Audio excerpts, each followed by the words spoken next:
país aguarda com atenção a análise do Supremo Tribunal Federal, o STF, sobre um tema polêmico que divide a população: a descriminalização do porte de drogas para uso pessoal.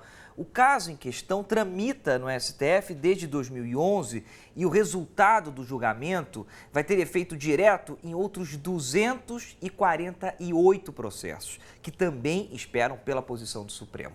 O julgamento já foi iniciado, mas foi interrompido há 13 dias, quando o ministro Luiz Edson Fachin pediu vista do processo, ou seja, ele solicitou mais tempo para analisá-lo. Fachin devolveu o processo na segunda-feira passada e agora a retomada das discussões depende de uma nova sessão do tribunal a ser marcada pela presidência. Ainda não há uma data prevista. O tema suscita muita polêmica e nas redes sociais há movimentos favoráveis e, claro, contrários à descriminalização do porte para quem é usuário. Mas um dado importante chama a atenção: cerca de 180 mil pessoas no Brasil estão presas por tráfico. A maioria delas, ao ser detida, portava uma quantidade pequena de droga e não estava armada. Nós iremos saber mais sobre isso na reportagem de Eliane Benício. O julgamento no Supremo Tribunal Federal é o tema da conversa entre esses amigos. Eles são contrários à criminalização do porte de drogas no país, prevista no artigo 28 da Lei 11.343. Uma lei, segundo eles, discriminatória. Essa legislação hoje, e desde que ela foi criada, ela mira especificamente no controle de uma parte da população. Ela mira no controle da população do povo negro, ela mira no controle da população pobre brasileira. Conheço amigos, tenho amigos que já tomaram dura da polícia e já tantos amigos tomaram duras tranquilas quanto duras que foram muito problemáticas, né? Meus amigos tomaram duras tranquilas, geralmente eram amigos que estavam na Zona Sul, são pessoas brancas, que têm tem família. Os outros amigos tomaram dura, não necessariamente não tinha uma estrutura familiar, mas eram pessoas negras, eram pessoas que moravam em lugares de periferia, por exemplo, Zona Norte, na Zona Oeste. Considero sim um preconceito, sim, considero sim uma forma de opressão e de discriminação das pessoas e dos usuários, né? Hoje nós temos uma clara política de segregação.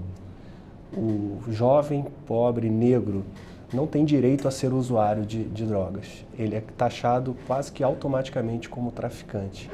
Enquanto o morador da Zona Sul, branco, ele sim é usuário e dificilmente ele se torna traficante.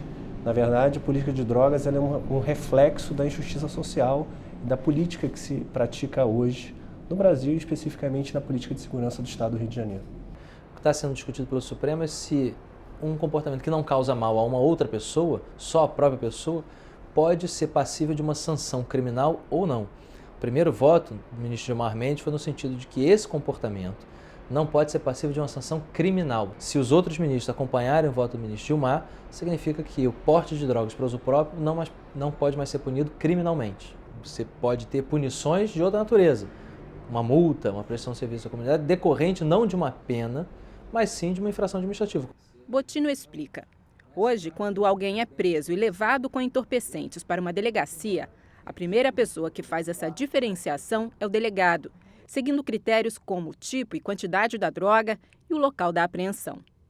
Pela proposta do ministro do Supremo, a pessoa presa deveria ser apresentada a um juiz no prazo de 24 horas. E ele, então, definiria se tratar de um usuário ou traficante.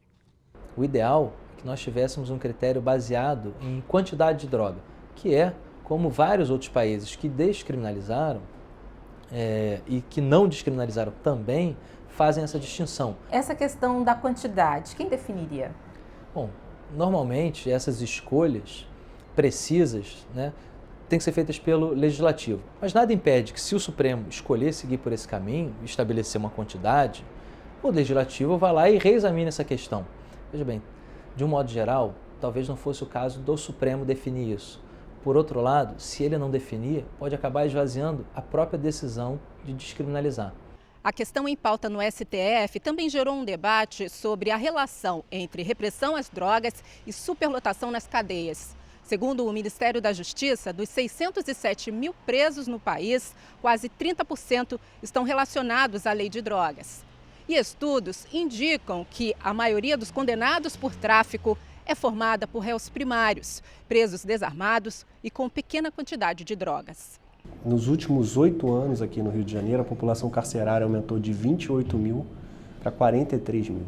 Esse número é extremamente ele é expressivo e mostra que, na verdade, o lema do fim das drogas, que foi o que pautou a política de drogas nos últimos anos, foi uma política adotada pela ONU, muito incentivada pelos Estados Unidos, é uma política fadada ao fracasso. Na verdade, a gente tem que fazer tratar a política de drogas de uma forma racional, de uma forma mais humana e menos policial. Uma intervenção exclusivamente policial, político-criminal na questão do uso abusivo de drogas impede que outros setores, assistência social, medicina, psiquiatria, façam uma abordagem mais humana. A atual lei de drogas, ela aparentemente foi um avanço porque acabou com a pena de prisão para usuários.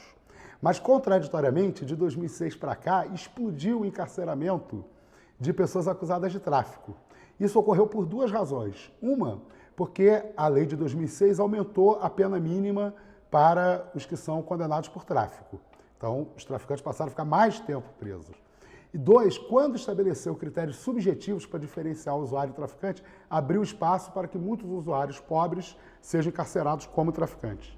A partir do caso concreto que se decida se a pessoa é usuária ou traficante, e não em função de suposições, como ocorre hoje. O encarceramento em massa é ruim, porque os nossos presídios são universidades do crime. Quando a gente matricula um jovem que é usuário de drogas na universidade do crime, a gente não está ajudando a sociedade, ao contrário, a gente está agravando os problemas.